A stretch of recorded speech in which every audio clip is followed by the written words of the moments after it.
On May 18th, the fan game Pokemon Xenoverse received an update that added the long-awaited DLC 4, as well as the online battles and trading. Beehive Studios has been very adamant that going forward, they want to hold community events revolving around these new online multiplayer features, and Xenoverse has no shortage of diversity when it comes to the competitive field. As a free-to-play game, many are hyped for a fresh new take on Pokemon matches, and I'm here to teach you how to build competitive Pokemon for Xenoverse so you can have a leg up on everyone else. Now, before we get into actual team building, it is important to note that Pokemon Xenoverse has some very noticeable mechanic changes from the current mainline series games. For example, the type chart for Pokemon Xenoverse, excluding the addition of Sound type, is very much the same. However, there are some changes like being able to paralyze electric types, and how crits are double in game, but not online. Also, weather set up by abilities will last forever. There are some ability changes like water compaction, negating damage for Palisand, and probably some other ones that I don't know about and don't have the time to check. Alright, so for actual concept generation for the team you want to make, there are two very useful tools. The first one is a very common method of doing Pokemon battles, Pokemon Showdown. Pokemon Showdown is a free online battle simulator where you can plug in the moves and the stats of Pokemon that you want to test out. Obviously, Pokemon Showdown does not have the same Pokemon or mechanics as Xenoverse, but it's still very useful for practicing actual battling and getting a sense for the speed, tankiness, and attack power of mons.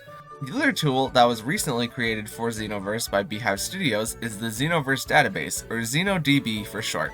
XenoDB has all the explicit stats, abilities, move pool, and different forms for each Pokemon in the game. And I've honestly spent a couple hours looking over the database, and I find it a lot more useful than the other fandoms' wikis, especially since there's no steering wheel type.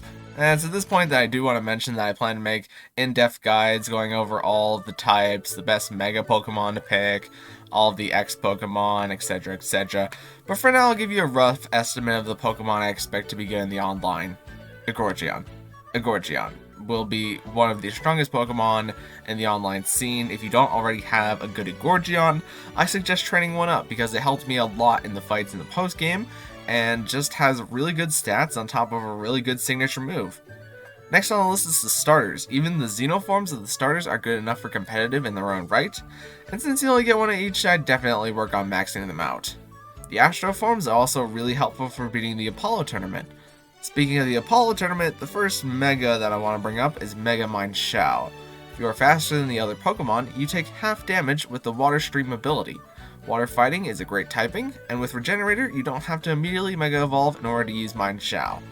Of course, you have the other VGC staples like Landorus Therian form, Tyranitar, and by extension, X-Tyranitar as well, Dusclops, Weather Setters like Scoville, Torkoal, Harrock, Malamute, Alola-Tails, and Pokemon with weather benefiting abilities like Kingdra, Venusaur, Charizard. You get the point. Just pick something as a starting point and build from there. There are 3 Pokemon that I expect to be too strong for PvP. That's probably going to be Luxflon, Dragolisk, and X Mewtwo. I would have started with these 3, but honestly I expect them to be restricted from serious online battles just because of how strong they're going to be.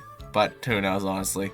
Alright, so you've picked the Pokemon you want to use. Now you need to EV train them. EV training is a bit of a pain, but I have researched the best places to get specific EVs, and here's what I've come up with. For HP EVs, go to the second area of Mount Zodiac in the 4th DLC and fight Snorlax, Azumarill, Gastrodon, and the Horsepermand. For attack, go to any route that has Bibarel or Kricketot as a common spawn, or head to the 4th area of Mount Zodiac and fight Luxio, Gabite, and Garchomp.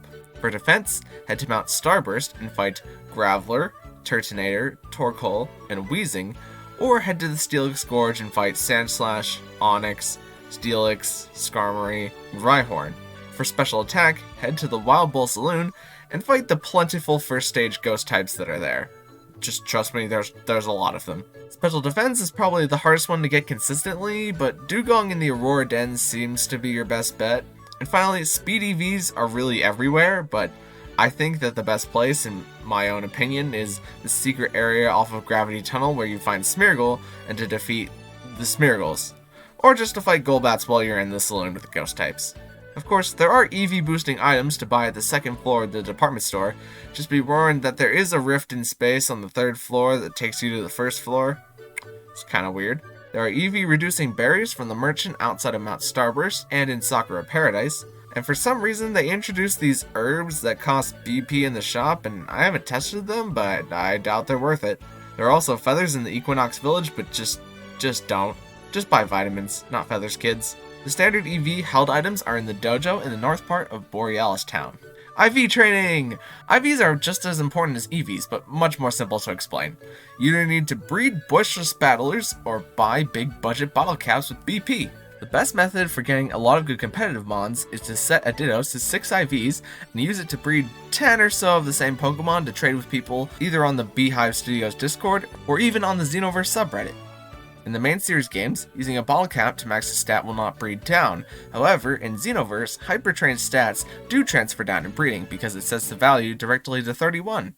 At some point, I will be doing some breeding Pokemon giveaways on the channel, as well as streaming battles against viewers where if I lose, I give you one of my Pokemon. So subscribe if you want to see some of that. I think it'd be a good time and honestly catastrophic when I have to give away a Pokemon holding a Megastone. Last but not least, it's just littler stuff like ability capsules, patches, nature mints to buy from the Apollo tournament, and hot items that you generally buy from the department store. Watch that Space Rift again. In order to finish off your perfect Pokemon team, except for movesets. Thankfully, movesets were made much easier in DLC 4, as it added a virtual move tutor that can teach egg transfer moves, and you can relearn moves for free from any karate guys. There are move tutors in the Apollo tournament, and even the virtual move tutor can teach new moves like cheering and acid rain that just break the game. Last but not least, you have to actually get online, which is very simple. After the 3rd gym, the online functionality will be available, and you just have to talk to the guy on the left to re-enter. I don't know if it's any different on the mobile version or how to get it to work if it's not working, so don't bother asking, but I don't care. So there you have it, that's everything. I started the script a couple days after beating past 4, and it's now 3 pages long of research, so I hope it was useful in some way. But thank you so much for watching, and if you liked it, maybe consider leaving a like on the video, and even consider subscribing, because we have tons of videos and live streams coming down the pipeline for Xenoverse and tons of other types of content, and we'll see you guys in the next video. Thank you.